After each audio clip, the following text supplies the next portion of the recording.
Assalamualaikum warahmatullahi wabarakatuh, sobat RH sekalian. Jumpa lagi kita di channel yang keren ini, keren caras. Ya, saudara sekalian, ini ada berita menarik ya terkait dengan desakan agar Prabowo Subianto membentuk tim gabungan pencari fakta independen. Jadi pernyataan ini, saudara sekalian, disampaikan oleh Hendardi, Ketua Dewan Nasional Setara Institute ya. Ini menarik ya. Oke.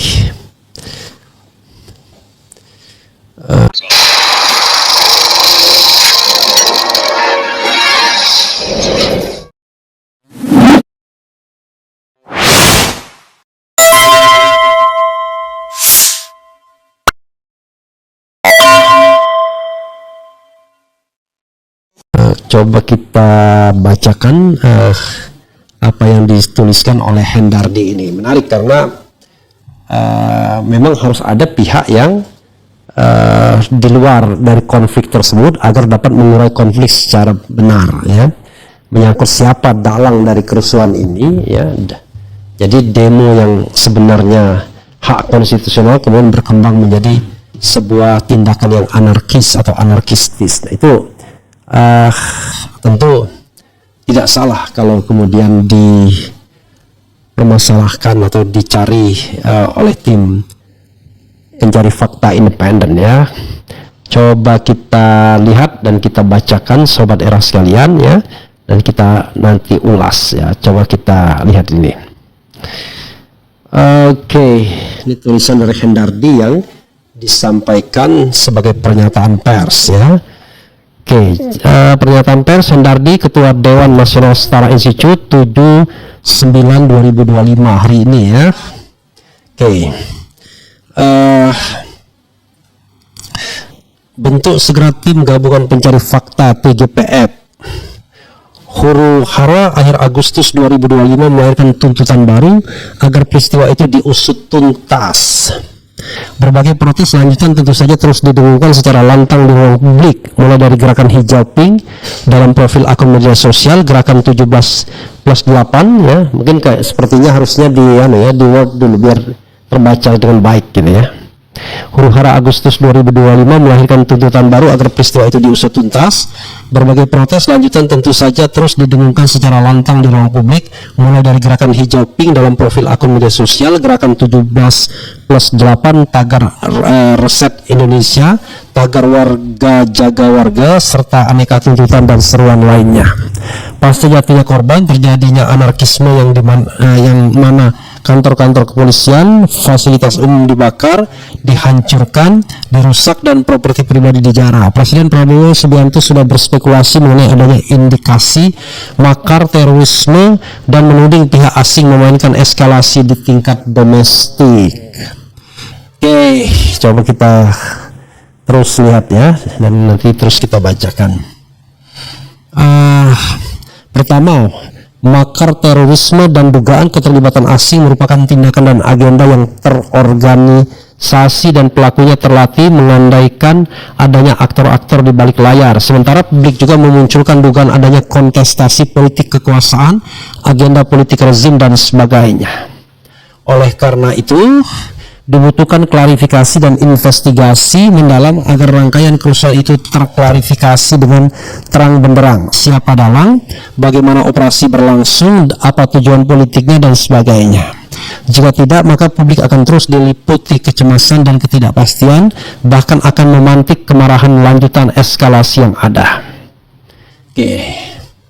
Dalam konteks itu, Presiden Prabowo atau pemerintah harus segera membentuk tim gabungan pencari fakta TGPF yang kredibel untuk mengungkap fakta yang sebenarnya, menemukan pola gerakan dan memisahkan penyampaian aspirasi demokratis dan kebebasan mengemukakan pendapat di muka umum yang dijamin oleh konstitusi negara dari agenda-agenda politik terselubung yang menungganginya. Oke, kedua, publik dan setiap warga negara memiliki hak untuk tahu ya.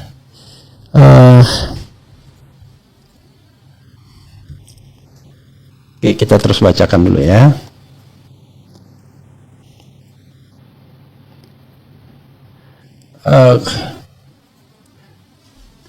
Kedua, publik dan setiap warga negara memiliki hak untuk tahu, rights to know, dan merupakan subjek yang berhak atas perlindungan dan rasa aman. Presiden mungkin sudah memiliki data dan analisis serta telah menyusun langkah-langkah antisipatif lanjutan berkenaan dengan dinamika eskalatif yang terjadi. Tetapi keterbukaan mesti ditunaikan oleh pemerintah dan mekanisme partisipasi bermakna, meaningful participations, mesti dibuka seluas-luasnya dengan melibatkan para pakar, masyarakat sipil, akademisi, tokoh agama, pekerja media, aparat penegak hukum, dan elemen sipil relevan lainnya. Oleh karena itu, potensi penanganan yang gebiah uya atau salah sasaran harus diminimalisasi, bahkan dihentikan. TGPF dapat menjadi dasar untuk memastikan hak untuk tahu masyarakat atas peristiwa itu dan menciptakan rasa aman yang otentik, ya. Yang paling penting memang tidak diprovokasi untuk menangkap orang-orang yang tidak bersalah. Ini kan payahnya tiba-tiba yang nggak jelas ditangkap-tangkapi dan lain sebagainya. Jadi tidak boleh sembarangan juga, ya, jangan gebiah uya. Kemudian ketiga, pengungkapan data dan fakta merupakan mekanisme cooling down sistem dari kemarahan publik yang harus berjalan secara simultan dengan agenda-agenda mendasar yang mesti dilakukan oleh pemerintah dan para elit politik untuk memperbaiki tata kelola penyelenggara negara yang melahirkan kesenjangan dan jauh dari cita-cita ultima berbangsa dan bernegara Indonesia, yaitu keadilan sosial bagi seluruh rakyat Indonesia.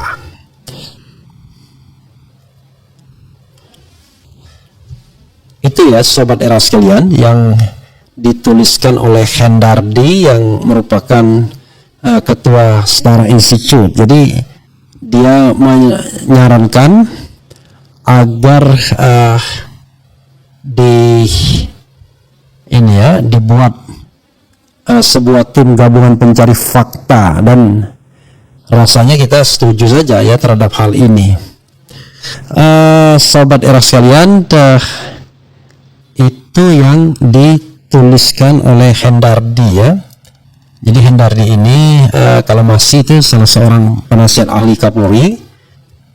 Saya ingat pernah diangkat bareng sama saya pada tahun 2020, cuman bedanya saya segera diakhiri kontraknya karena selalu mengkritik polisi gitu ya, terutama terkait dengan KM 50 pada waktu itu ya.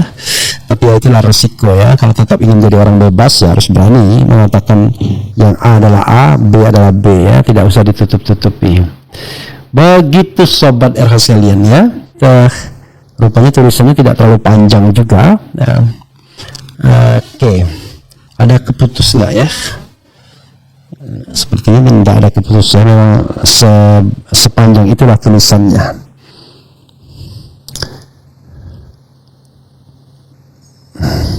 Jadi saya setuju dibentuk hal seperti ini agar tidak memunculkan syak wasangka ya. Ini pernyataan pers Hendardi, Ketua Dewan Nasional Setara Institute ya.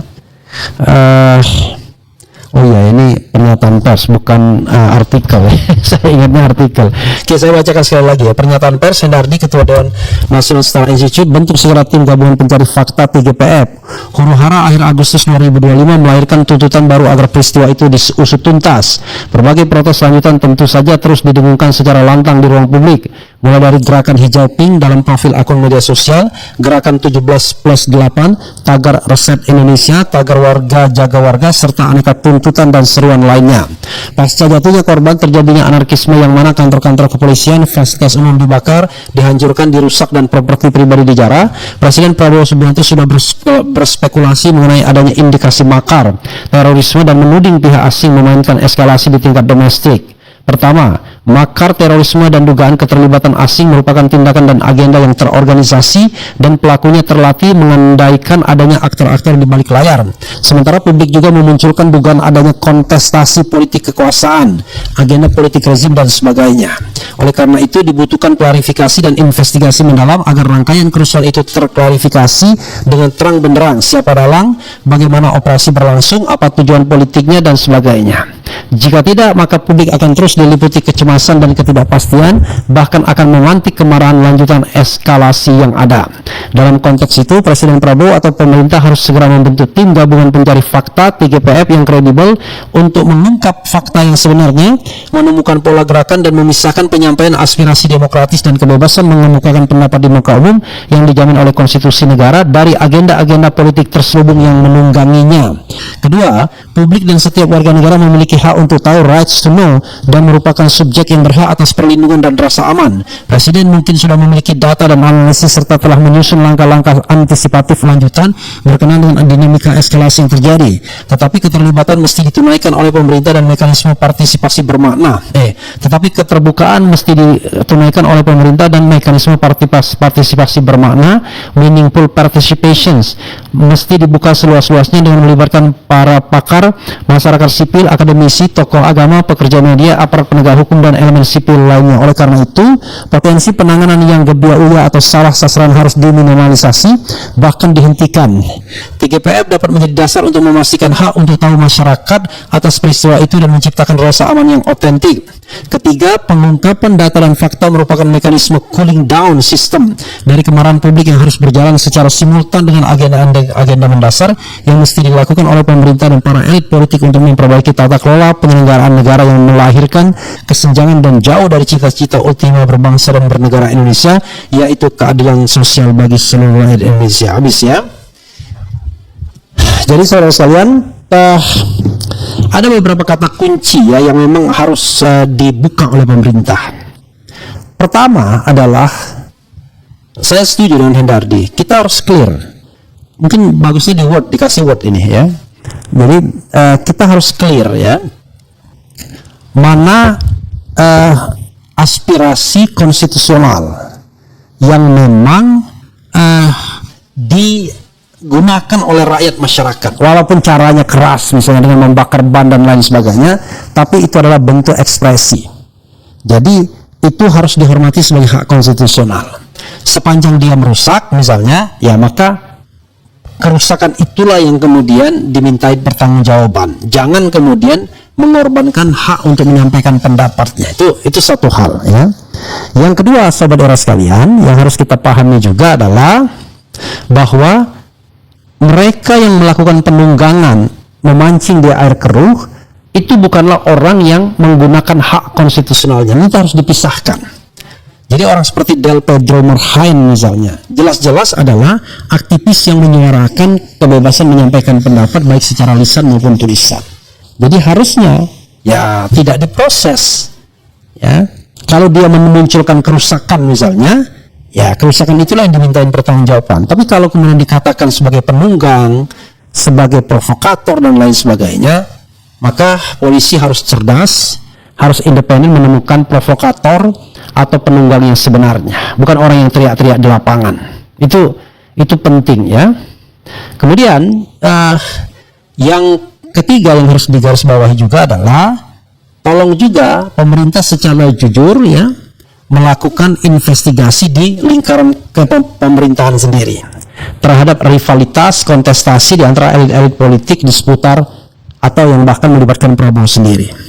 Itu juga harus betul-betul dilakukan investigasi secara mendasar agar hal ini tidak terjadi. Tidak hanya untuk memenuhi hak konstitusional warga, yaitu right to know, tetapi juga untuk agar masalah ini tidak terulang kembali. Itu gagasannya sobat RH sekalian. Oke, coba kita sedikit bacakan komentar sobat RH sekalian terkait dengan hal ini. Oke. Nah, hayo buktikan siapa yang diduga mau berbuat makar itu. Jangan hanya omong-omong, siapa tahu aktornya di lingkaran istana lama ya. Yoi, pemerintah nggak boleh asal tuduh. Tidak ada makar, murni demo tidak merasa puas kinerja pemerintah, tidak memihak rakyat. Menurut saya itu murni kemarahan rakyat kepada pemerintah. Heleh, percuma tim pencari fakta nanti yang ditunjuk Hendro Agum atau Wiranto sama juga bohong, jeruk minum jeruk. Ya, saudara sekalian, terlepas dari soal pro dan kontra, ya tetap kita merasa bahwa yang namanya tim pencari fakta ini tetap dibutuhkan ya. Mudah-mudahan Presiden Prabowo mendengarkan ini dan kemudian mau membentuk tim pencari fakta untuk mengungkap dan mengungkit, ya, mengungkap dan menyingkap kisah di balik tragedi yang menelan 10 nyawa manusia. Tidak sedikit, nyawa manusia itu adalah nyawa, ya. Jangan sampai kemudian tudingan pun berseliweran kemana-mana, termasuk saya pun dituding. Bayangkan turun demo juga enggak, ya, berkomunikasi dengan para pendemo juga enggak, tidak tahu menahu, asal main tuding aja, ya. Yang jelas yang namanya polisi, ya, tahu, ya, mana orang yang cuma sekedar mengomentari demo, mana orang yang terlibat dalam perencanaan demo. Tapi sekali lagi saya setuju dengan Nade, harus kita pisahkan orang yang merencanakan demonstrasi, ikut demonstrasi, berorasi, dengan orang yang dari awal from the beginning ingin membuat kekacauan, merusak dan lain sebagainya. Itu beda, bro, niatnya. Jadi kalau ada demo dan di tengah demo Anda lempar-lemparan, ya itu bisa dikatakan sebagai ekses negatif, ketidakmampuan aparat untuk menghandle demo tersebut sehingga muncul anarkisme. Jadi bisa saja anarkisme itu muncul dari pendemo sungguhan. Karena resiprosikal, ya, reprosikal, ya kan, karena terjadinya timbal balik, ya, berbalas pantun. Nah, itu kejadian di lapangan, itu tidak boleh dikriminalisasi. Justru ini harus dicek kemampuan polisi untuk meredakan atau mengatasi hal seperti itu. Tapi yang dari awal memang menunggangi, tidak muncul sama sekali, mendanai, kemudian memang menginstruksikan kerusakan dan lain sebagainya. Nah, itulah yang merupakan penjahat yang harus ditangkap. Jadi sekali lagi bukan Del Pedro Marhain, tetapi orang yang jelas-jelas ingin merusak negeri ini dengan mendeploy, mendanai demo, tetapi dia tidak peduli dengan hak konstitusionalnya. Yang dia pedulikan adalah memunculkan atau menimbulkan kerusakan. Saya mendapatkan cerita tentang seorang pengusaha yang memang paranoid, yang selalu bikin kekacauan, tidak hanya di dalam tapi juga di luar negeri kelompoknya ini. Tapi apakah itu valid atau tidak, wallahu alam, ya. Mudah-mudahan nanti pihak TGPF, tim gabungan pencari fakta, mampu mengungkapkan ini. Itu saja. Wassalamualaikum warahmatullahi wabarakatuh. Keren, cadas, cheer.